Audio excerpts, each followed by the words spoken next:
ជំរាបសួរបងប្អូនទាំងអស់គ្នានៅក្នុងវីដេអូនេះខ្ញុំមកចែករំលែកបងប្អូនពីរបៀប Subscribe អឺ Adobe Creative Cloud សម្រាប់4ខែ Adobe បានផ្ដល់ឲ្យយើងប្រើប្រាស់ទូទៅគឺ4ខែប៉ុន្តែ free សម្រាប់តែប្រទេសអាមេរិកតែមួយគត់អញ្ចឹងយើងត្រូវប្រើ VPN របស់យើងនៅស្រុកខ្មែរណាហើយចំណុចពិសេសមួយទៀតគឺយើងអត់មានប្រើ credit card ផ្ទាល់ខ្លួនទេគឺយើងប្រើប្រភេទ card generate អញ្ចឹងយើងអត់មានត្រូវមានហានិភ័យទៅថ្ងៃក្រោយថាឧទាហរណ៍ទៅថ្ងៃក្រោយទៅយើងភ្លេចបិទវាចោលទៅវានឹងកាត់លុយអូតូគឺអត់ទេយើងអត់មានភ័យបារម្ភទេអញ្ចឹងវាពិសេសមែនតើហើយយើងប្រើបាន4ខែហើយយើងអាចប្រើប្រាស់មុខងារពិសេសចំនួនចុងក្រោយបានទាំងអស់នៅក្នុងកម្មវិធីមួយហ្នឹងគឺ Creative Cloud ហ្នឹងឯងឃើញអញ្ចឹងខ្ញុំអត់ចង់យូរទេបើក្បាលវីដេអូប៉ុណ្ណឹងខ្ញុំចង់ទៅធ្វើតែម្ដងទៅអញ្ចឹងអឺដើម្បីងាយស្រួលបងប្អូនដើម្បីឲ្យធ្វើទៅបានជោគជ័យបងប្អូនត្រូវតែបង្កើត Hotmail មួយសិនព្រោះបើសិនជាយើងប្រើ Hotmail វាងាយស្រួលបង្កើតហើយយើងដាក់ location ទៅអាមេរិកក៏ស្រួលដែរអត់ដូចaccount Gmail ទេបើ Gmail account គឺយើងពិបាកមែនទែនក្នុងការបង្កើតហើយជាពិសេសគឺដាក់ location ទៅអាមេរិកហ្នឹងឯងយើងអត់មានលេខអាមេរិកដាក់ទេឥឡូវខ្ញុំទៅបង្កើតថ្មីមួយសិនបងប្អូនចុច add profile ហើយចុចadd new account មកហើយចុចបន្តទៅមុខ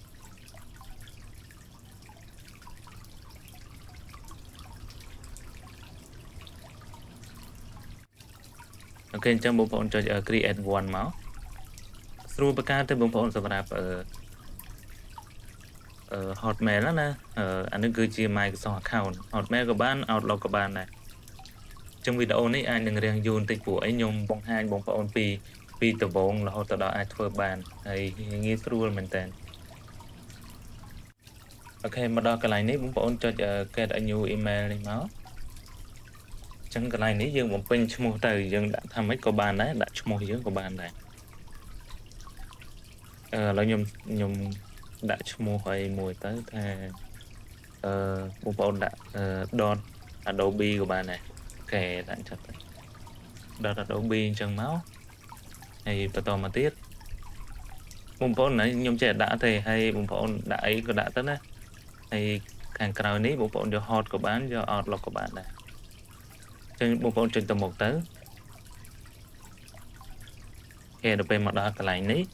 ខ្ញុំសូមដាក់ password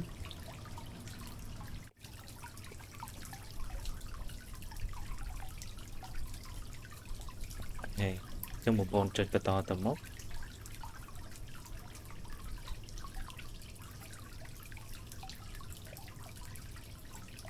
អូខេនៅពេលដែលយើងបង្កើតវាទាមទារឲ្យយើង verify ណាបងប្អូនfull sol នេះអញ្ចឹងកន្លែងនេះត្រូវប្រុងប្រយ័ត្នមែនតើបងប្អូនក្នុងការធ្វើបើសិនតែយើងអត់ចេះសង្កេតទេគឺពិបាកមែនតើ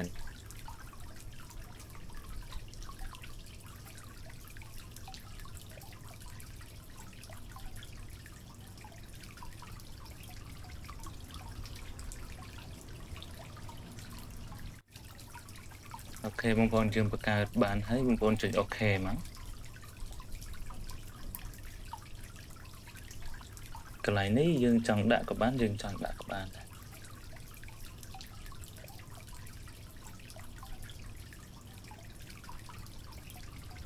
អូខេបន្ទាប់ពីបញ្ចប់ហើយបងប្អូនចុច confirm continue មកចុច start new browser ចុច next មកឬយើងបង្កើត Google Chrome ដែរអញ្ចឹងបន្ទាប់មកបងប្អូនចូលទៅនៅក្នុងនេះគឺដើម្បី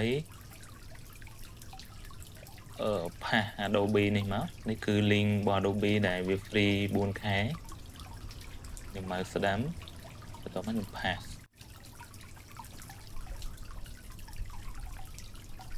អូខេចុច accept all មកបងប្អូនហើយបងប្អូនចុច get die all នេះមកចឹងមកដល់នេះកន្លែងនេះវាឲ្យយើង sign in អញ្ចឹងបងប្អូនចុច sign in ជាមួយនឹង Adobe មកយើងចុះឈ្មោះជាមួយនឹង Adobe ហ្មងណា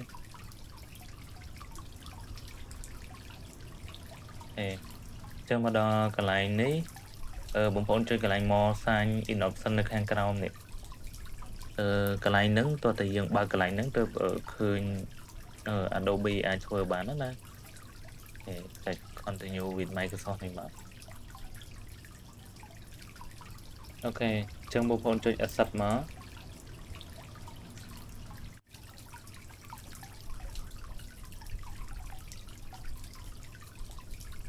ចឹងកន្លែងនេះដាក់ឆ្នាំទៅបងប្អូនដាក់បានដាក់ទៅតែខ្ញុំដាក់1998អញ្ចឹងបងប្អូនដាក់តាមខ្ញុំក៏បានខែនេះយកខែណាយកទៅហើយកន្លែងនេះយើង create មកណាចុច create account មក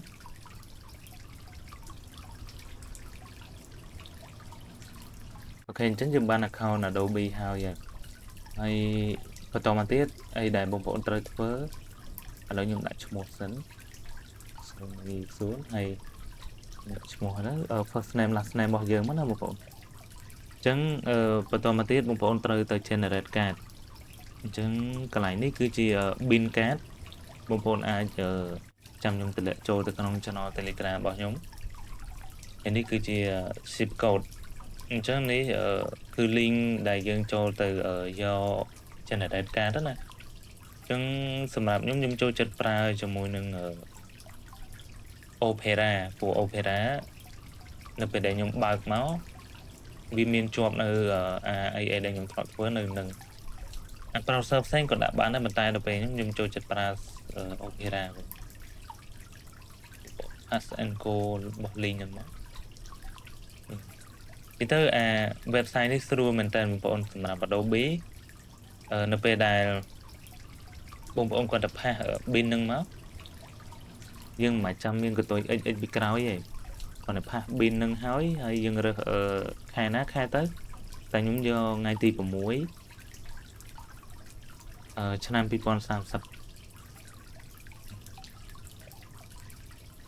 អញ្ចឹងបងប្អូនយកតាមខ្ញុំនឹងមកក៏បានដែរហើយនេះគឺជាចំនួនបងប្អូនចង់បានកាត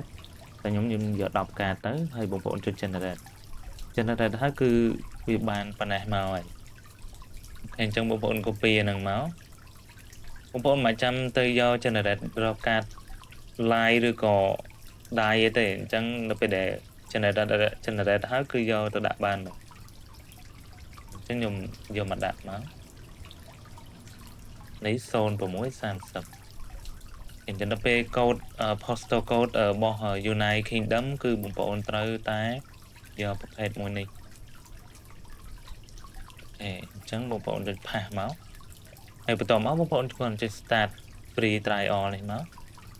យើងរងចាំបន្តិចវានឹងដំណើរការឃើញអត់បងប្អូនអញ្ចឹងវាដំណើរការបានជោគជ័យហើយគឺស្រួលមែនតើលឿនហើយបងប្អូនមិនចាំភ័យបារម្ភថាពេលធ្វើហើយនឹងថ្ងៃណាមួយវា expire គឺបារម្ភទៅលើកាតរបស់យើងគឺអត់ទេយើងប្រើបានរហូតអញ្ចឹងកាតគឺងាយស្រួលធ្វើមែនតើសម្រាប់ Adobe ប្រភេទសម្រាប់វីដេអូហ្នឹងគឺអត់ច្រើនទេបងប្អូនហើយសង្ឃឹមថាបងប្អូនអាចធ្វើបានហើយខ្ញុំនឹងតម្លាក់ bin ជូនបងប្អូនហើយបងប្អូនព្យាយាមមើលវីដេអូនេះឲ្យយល់ទៅនឹងអាចធ្វើបានហ្នឹងហើយសម្រាប់វីដេអូហ្នឹងគឺមានតែប៉ុណ្ណឹងអរគុណច្រើនបងប្អូនបាយបាយ